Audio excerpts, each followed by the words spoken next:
Okay, Harry, off you come. The wrong way.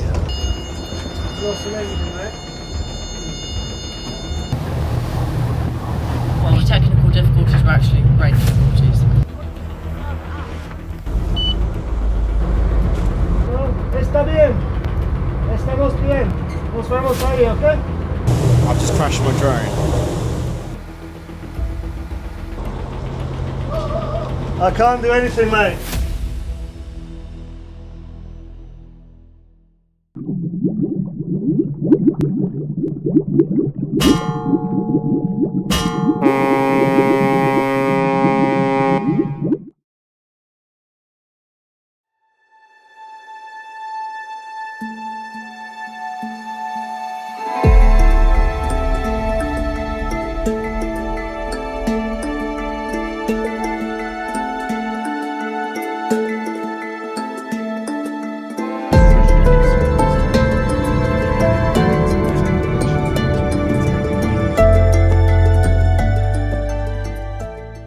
So yeah, my name's Dave from Electrical Marine Services here in Gibraltar, and that's my son.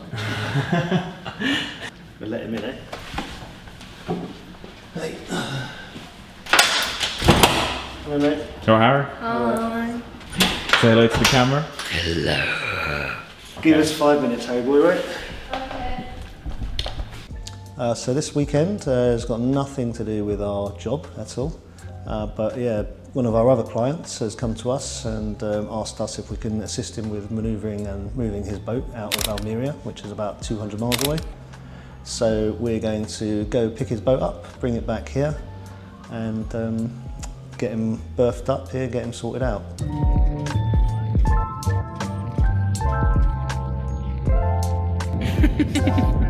Bombastic. So actually, because Tyrone's actually a buddy of mine, we're going to go and do that. He's got a young lad who's 12 years old, and my son Harry is 12 years old, and I thought it would be a nice father-son bonding experience to go and do that together.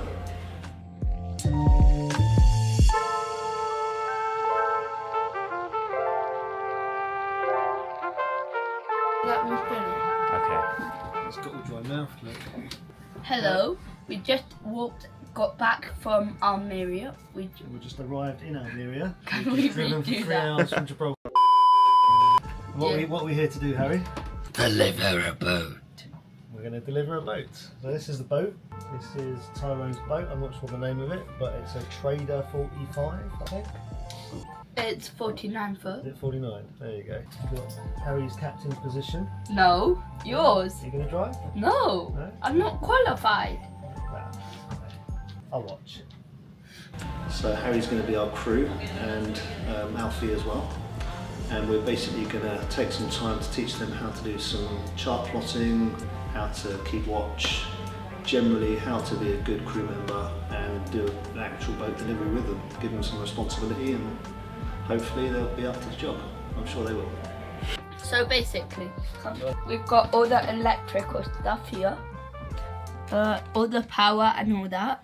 This turns into a bed, but we can use it as a couch. And here's our kitchen. This is a closet. No, a toilet, sorry. Here's a bedroom. And behind you, guess what? Another toilet. Same one. My dad, our captain, is gonna introduce us and show us how to work the boat. Go on, Dad. How do I work the boat? Yeah. So this is old school. So basically nowadays most helm stations have everything in one throttle, and this one's different. So it's old, so we've got gears on the left, so forward, neutral, reverse on either engine, and accelerators on the right. I don't think we've got any electronics on this boat at all. So we've got paper charts. Bits. We've got a GPS receiver, and that's about all we need to get us home. I think this VHF actually seems to be working, so we'll do a test with the marina in the morning, see if anybody can actually hear us. But if not, we've got a handheld, so it's all good. 47. 45, 46, 47.3. Yep. Basically there. If we intersect that, we're going to go boom, So it's actually only about 45 miles, according to that, to Gibraltar, I think. Good night. And that's how we do charting.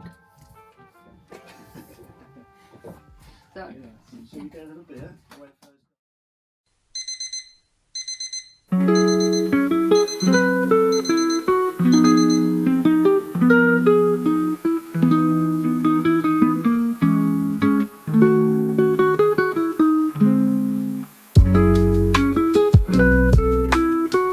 Say morning to the camera. morning. We're back again. So guys, see, it's a boat we don't know, so I wanted to go through it. We arrived on Friday night, had dinner, got up early Saturday. Really, first things first is go through the engines, check fluids, oil, water, check general condition, just check for any leaks or obvious states of failure. Generally just go through the boat, and then after that run them up, just check with going into gear, nothing stalls, everything works. Where's our rudder? Perfect, Miles. We have a rudder indicator.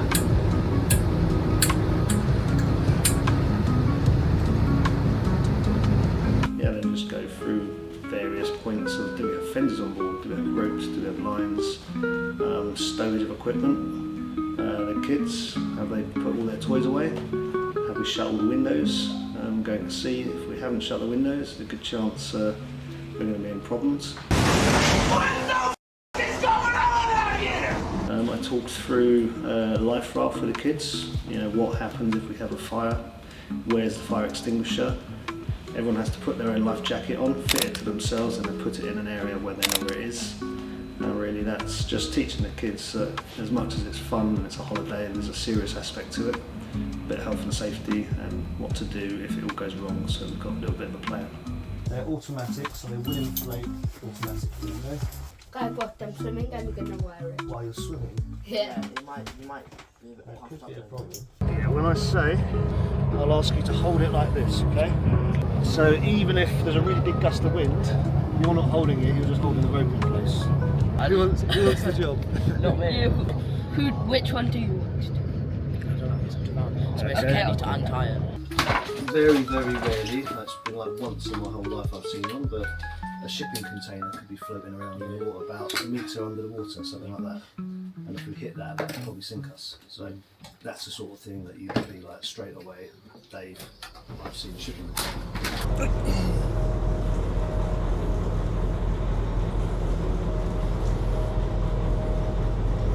Okay, Alfie, off for yours, mate. Into the sea. I assume so. Okay, Harry, off you come.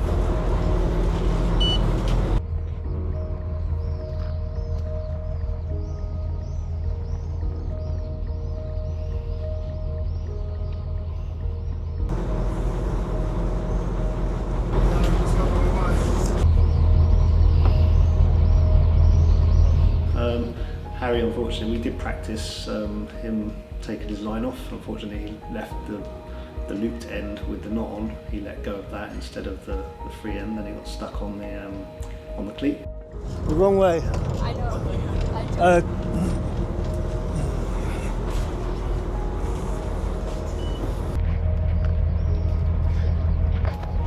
Flip it off.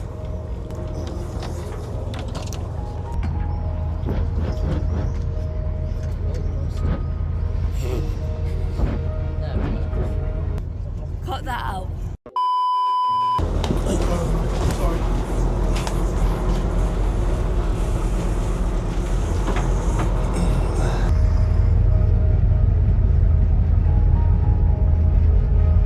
Okay, mate. Good boy.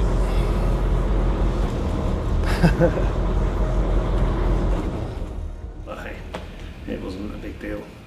We cleared it and we just drove out.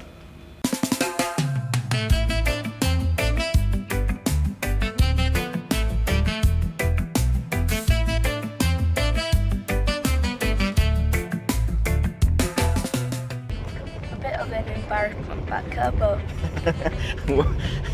What did you do? nothing.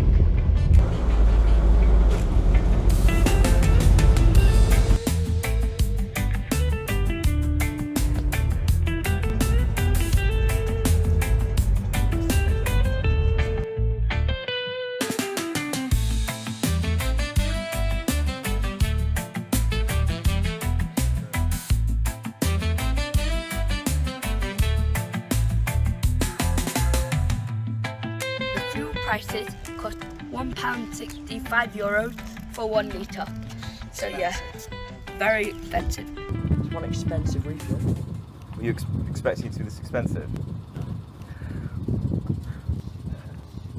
Now, when you next see us, we're going to be out and about, having fun. Yeah, so we moved the boat quite happily, moved it out of its berth to the fuel quay, fueled up, and just as we were leaving the quay, went into gear.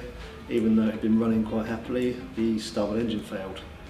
So, a little bit of a problem. Lost an engine, mate.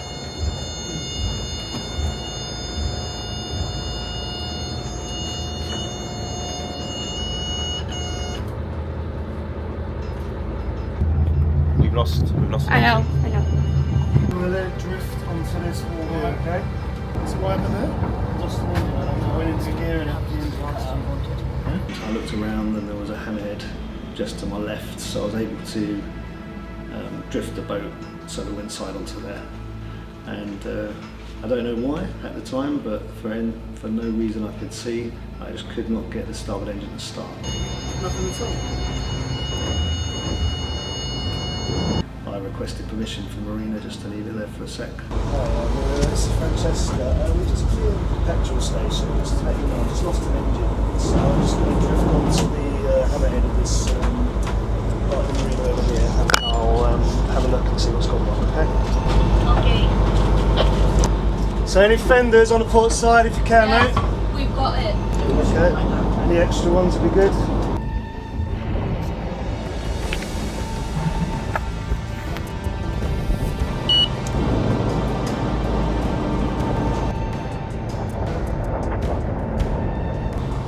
Okay, I can't do anything about speed.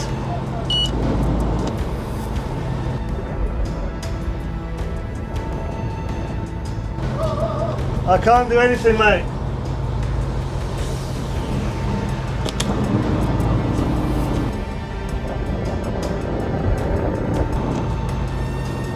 Get a line on.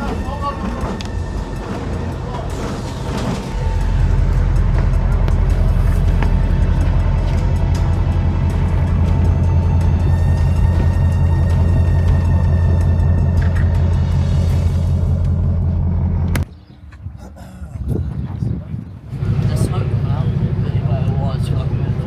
One of the engine failed, but Yes, we've got it all tied up and docked.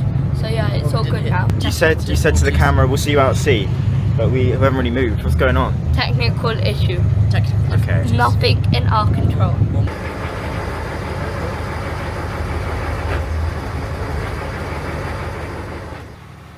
We had a little look, and once things had calmed down, turns out I just had to give the starboard engine full diesel on the accelerator to make it turn over.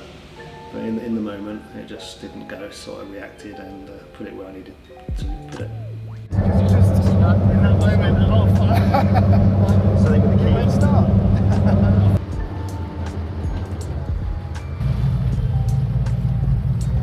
Sounds like it was The not, technically it was not. technical failure is gone now.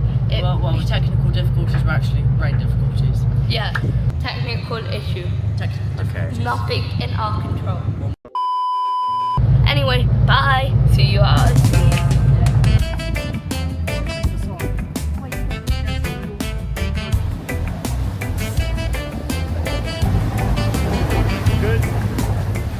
So yeah, we did look at the weather, and we knew there'd been a bit of a blow a little bit of a way, but I didn't expect it to be quite so high. It's probably 1.5 meters of swell. It was a little bit uncomfortable. Nothing the boat couldn't handle, but it did over time did pretty much most of the crew felt a little bit green. Tyrone particularly was quite sick, I think. Very sick.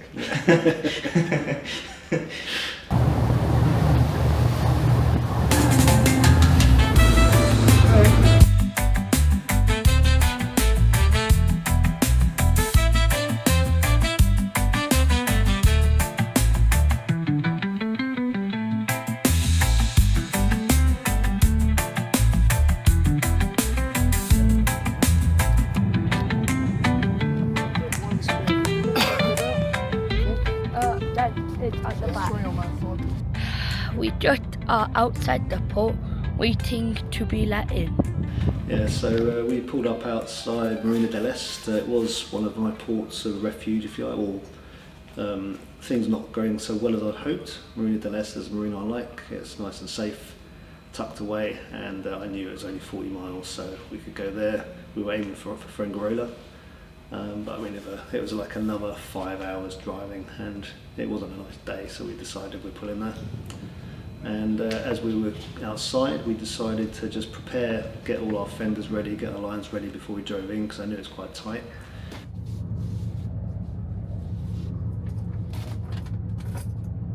We've just put all the fenders on so that if we hit something, we won't damage the hull. And just as we were doing that, the Guardia Civil decided to come out and have a little look at what we were up to, and basically ordered us in. We were going in anyway, but ordered us in to the fuel berth so that they could come and board us and check us out.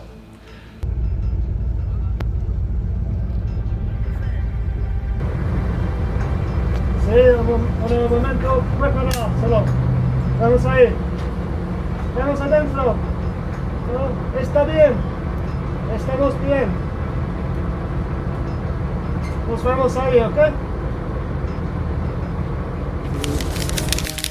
The Civil Guard is an armed institution of military nature under the Ministry of the Interior as regards the functions conferred by law, and the Ministry of Defence as regards the accomplishment of military missions assigned by the latter or by the government.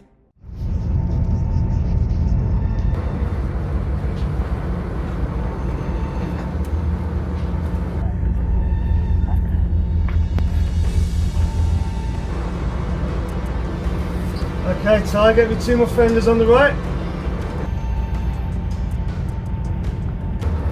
Okay, so one guy on the rope at the front to throw, Harry, if you can. Or step off. Ty, you want to be on the back rope? Tyrone?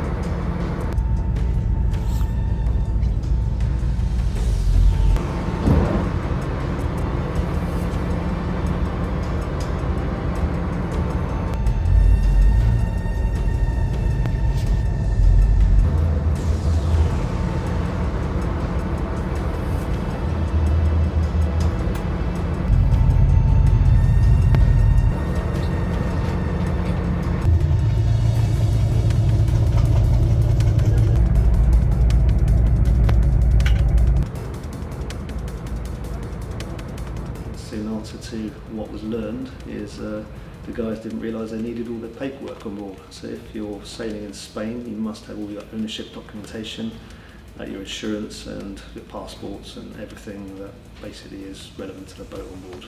To be fair, the Guardia were very good. They realised when they went through everything that we basically had it, and we had the kids on board. It was a bit of father-son bonding time, and gave us a bit of a stiff telling off and telling us we should be better next time, but basically let us get on with our way.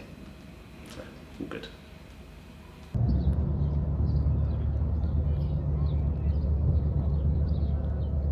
It's the same wind that doesn't change.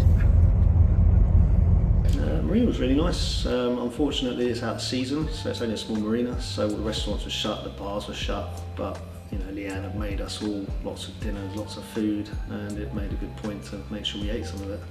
So had a couple of beers, and yeah, bed early because we've got a 12-hour day tomorrow. So let's get to bed and let's get going early. When the sun comes up, let's get going.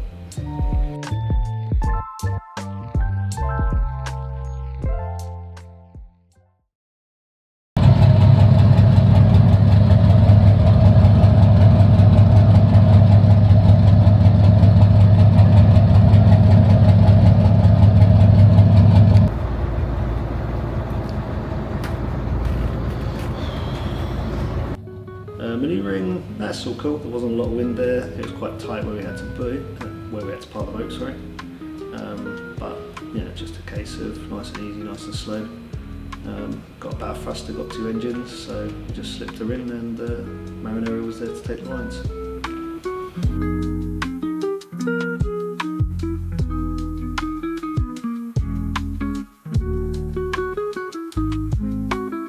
What happened to the drone? The drone. So yeah, we got Hayden was filming, so he wanted to film the whole departure. So as we left, he sent it up in the air. I think he got a really nice shot of us manoeuvring out of our berth all the way out to leaving. And as we were trying to land the drone, unfortunately it had decided to fly into the windscreen. So the propeller blades hit the windscreen, then it decided to ping to the side and went overboard. So not ideal. And not a happy Hayden. No. Did get some drone footage, I believe. Not anymore. I've just crashed my drone. £1,000 that was.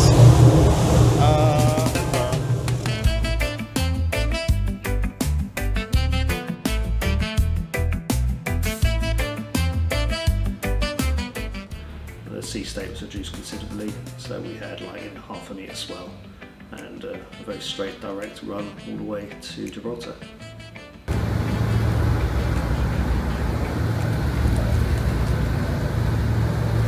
Is it quick resolving we're going slow?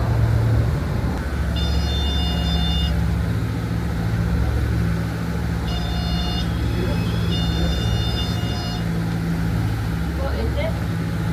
Have one of our engines got out? Basically the port engine failed. Initially what happens is the low oil pressure light and the alarm go off, the engine stalls, and lots of noise, and generally people's first reaction is, oh no, panic.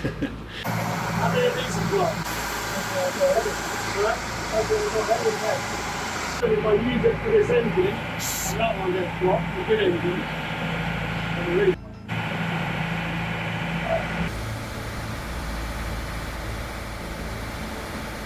So yeah, we had a little investigation, realised the port engine had stopped, so we had a little look and tried to restart it. It wouldn't start. So 9 times out of 10 when that happens, we've been checking the engines, it's probably fuel related. So I asked Tyrone, do we have the filters, which he'd been told were on board. yeah, full filters on board. Yeah.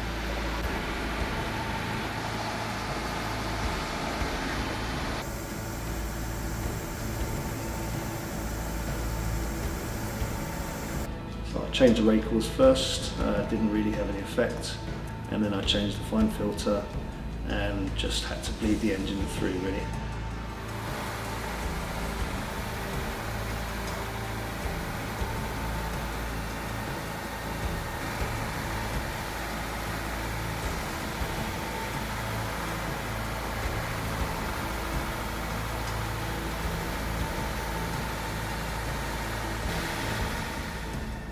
There's a lift pump on the top of the Caterpillar fuel filter, which you saw me actuating basically to pull that fuel through, fill the filter up and get the injectors.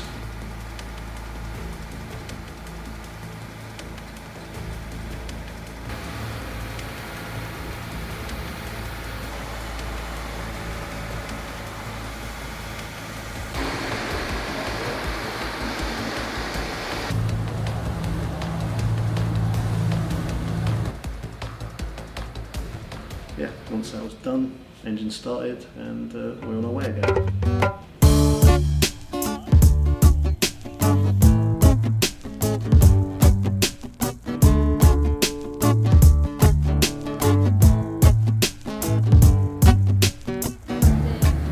So I was just a bit concerned. We estimate those engines to run approximately 50 litres per hour per engine, and we had 800 litres per side, so that's 16 hours of running.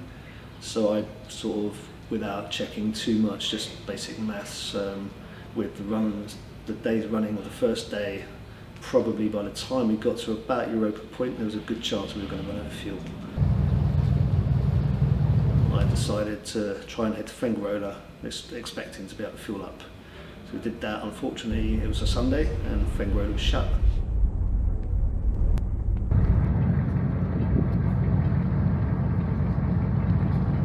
No one answered, mate. No one. I was working today. Try another marina, I suppose. If they're not answering, I don't know what to do, really. So I hadn't looked myself, I took him in his word, so I popped down, had a look. As it was, we had over half a tank on each side still in the fuel tanks. We could see it by putting a light behind the fuel viewing pipe, should we call it. It was a bit old and crusty, but you could see where the fuel was. The valves were open, and considering the hours we'd run and the hours we had left, I estimated we'd easily have a third of a tank left, so no dramas.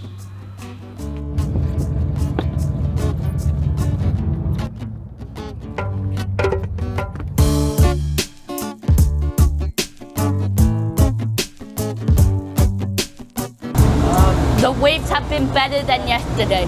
No seasick except for just now.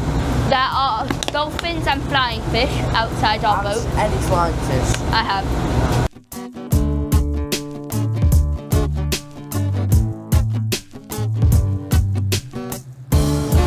We're about 25 minutes away from Gibraltar. Yeah, it's been a pretty good journey. I mean, yesterday the waves were insane. It was like we were in Interstellar. It's kind of sad that it's over. Yeah, no, it is. Nice journey. First day there, everyone started throwing up. Yeah, that was pretty bad. Generally, yeah, again, straightforward. Just we left Fuengirola, just pointed straight at Europa Point, and on we went. So I think we were probably 5 hours from Fuengirola, averaging 12 knots pretty much.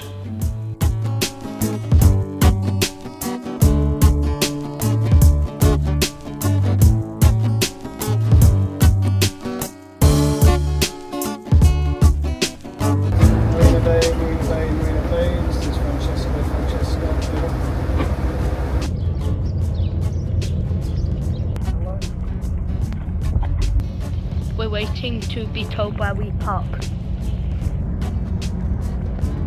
So in that case we want the left line and one on the left there.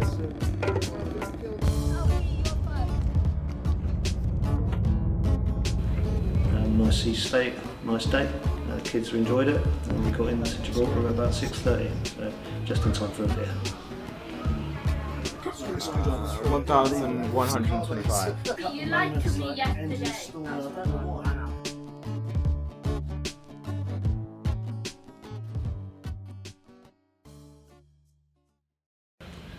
If you'd like to see more videos from us, subscribe to our next videos here. If you'd like to see our last videos, subscribe here.